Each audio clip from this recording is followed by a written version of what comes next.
Okay, so Thunder Saga came out. Obviously, because of that, we have more parallels to talk about.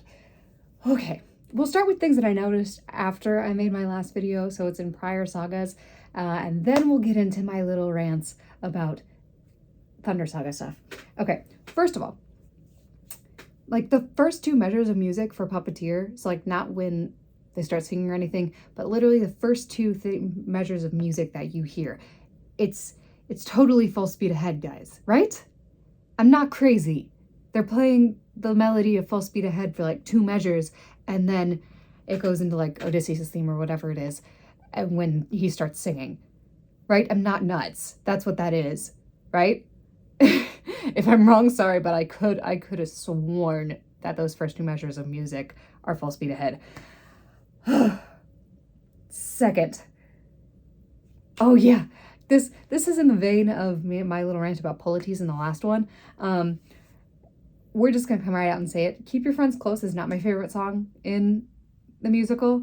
It's not a bad song, but it's not my go-to for listening to things. So it more often than not, I skip it to listen to another song that I really, really want to listen to. But I know I'm bad.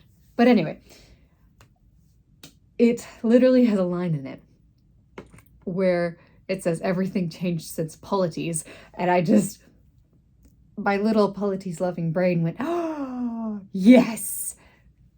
I just wanted to point that out. I'm assuming most people noticed that.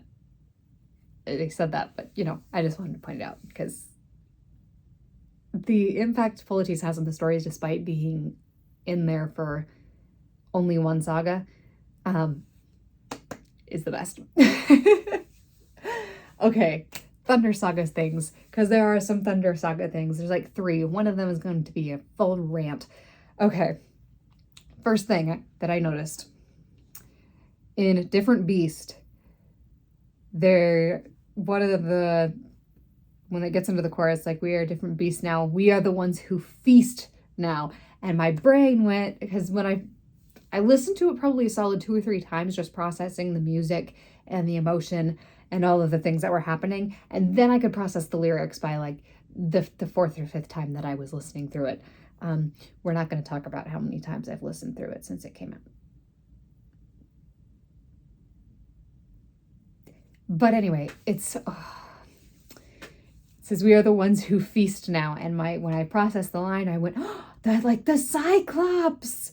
Because the whole thing in the Cyclops, whenever they're talking about him and like his threat and whatever else, is they're talking about him eating and him feasting. And so having that parallel of that in the Cyclops saga, and then coming back to that same phrasing in the Thunder Saga and going, no, we're the ones who feast now. We are, we're greater now than we were then. And so now we defeat the enemies and we are going to kill them. And fun parallels. Which leads into my rant. The amount of like musical callbacks to different prior sagas, especially in Mutiny and Thunderbringer, are insane. So we're not going to get into every single one of them because, it's not subtle. We're going to talk about the parallel of Mutiny and Luck Runs Out. I know it's on purpose, and I know most people noticed, but I need to rant about it. Oh my gosh. Mutiny is probably my favorite song from the Thunder Saga, just because, but also because it's the other side of the coin from Luck Runs Out. So we have Luck Runs Out kind of initiating the Eurylochus questioning his Odysseus' leadership a little bit. And it's like, okay, but what about consequences? Basically going, hey, yes, okay, cool, nice plan, but consequences. How long can we do this before your luck runs out and something awful happens to us? And now we have them in the aftermath of so many awful things happening under the leadership of Odysseus. And it coming to basically a breaking point for Eurylochus with Scylla, where Odysseus like sacrifices 6 soldiers so that they can get through Scylla's lair and he can get back home. And so that entire first verse of him just going like, please tell me you didn't know this is what was going to happen. And then getting to the point where he's literally screamed, say something. And Odysseus finally admitting that he can't because he did. And that leading into the mutiny. And just, you feel for Eurylochus because you're like, yeah, no, the dude just sacrificed 6 of your men so he could make it home, so he could see his wife. And, you know, it gets pounded in harder how badly he wants to get home in Thunderbringer when he sacrifices the rest of his crew so that he has a chance to get home. But Eurylochus immediately going like, no, you were the one on Circe's island that wouldn't leave a single man behind. Why would you do this? And then fighting back and taking over the ship. But then, pretty much immediately after he takes control, getting to the point where they're starving and they find an island and they're so hungry and lost basically rational thought at this point. Like, you understand why they do it, but at the same time, the irony of the moment, basically the moment Eurylochus takes over, they make a fatal mistake and they all die for it.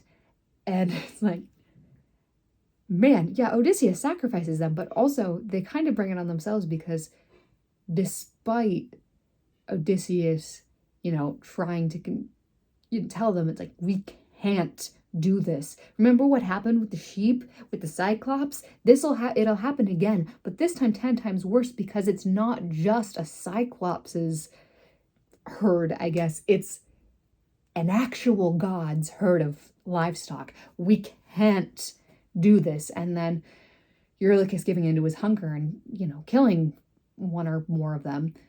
And then they have to face Zeus. And he's just like, I mean, I told you.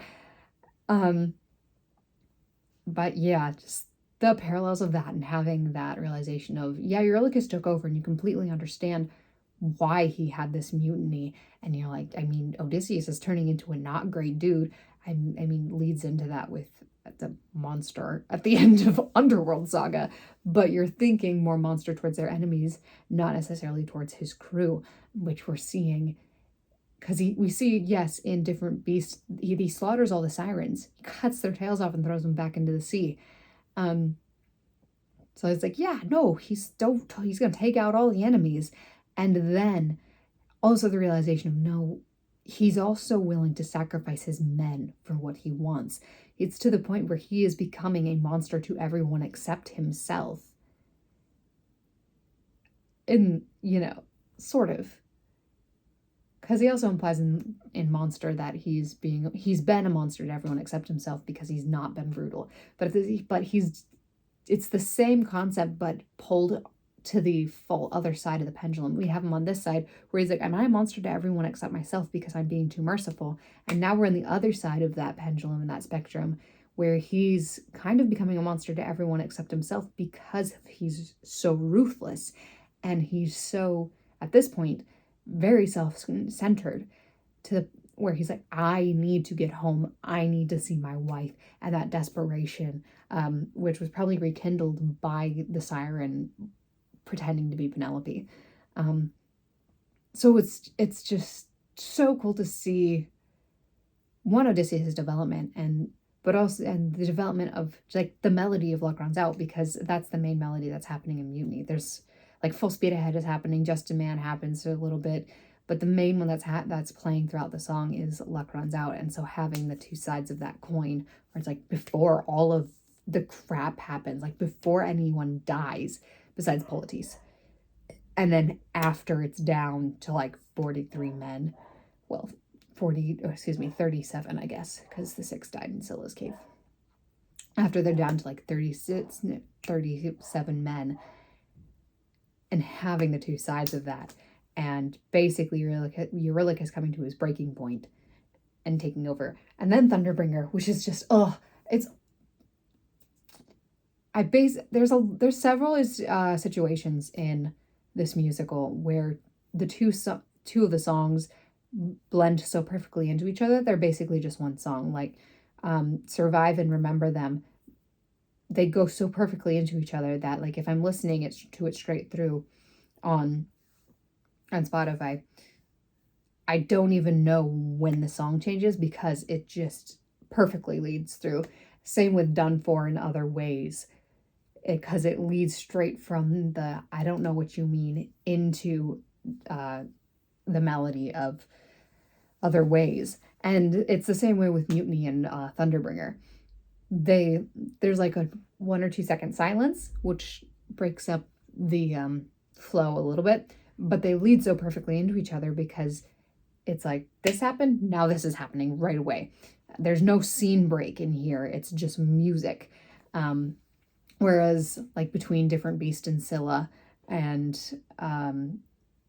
Wouldn't You Like and Done For, there's space where they could have some sort of dialogue or scene happening. But yeah, there's a few of them that just lead so perfectly into each other that it's basically one song happening. And so Mutiny and Thunderbringer are that. They're basically one song that's happening. They're different songs, but they lead so perfectly into each other, which is another thing I love about the setup of this musical. But yeah. So yeah, callbacks in Thunderbringer are great. The emotions. Odysseus making the decision to sacrifice his crew. The amount of emotion that he puts into that, just, I have to see her. And Eurylochus going, we're going to die. And he's just, I know. It's me every flippin' time. I love it so much. Oh, it's so good. Thunder Saga might be my favorite, but the only reason is because of all the callbacks and stuff within Mutiny and Thunderbringer. My goodness. And I mean, Scylla is insane. Scylla's insane. I love Scylla's song. Just the lyrics and the levels of harmony, it's just wonderful. But I mostly noticed parallels and stuff in Mutiny. Oh man. It was so good, guys. It was so flippin' good. Ugh. I think that's all I got. Feel free to drop any parallels or stuff that you saw in the comments as well. Would love to nerd out. It's so good. Every time he releases a new saga, I get to the end of it and go, no, why is it the last song? I need more. What do we got? Like 2-3 sagas left, I think. If it's the same number of sagas as the first act, then it'd be 3.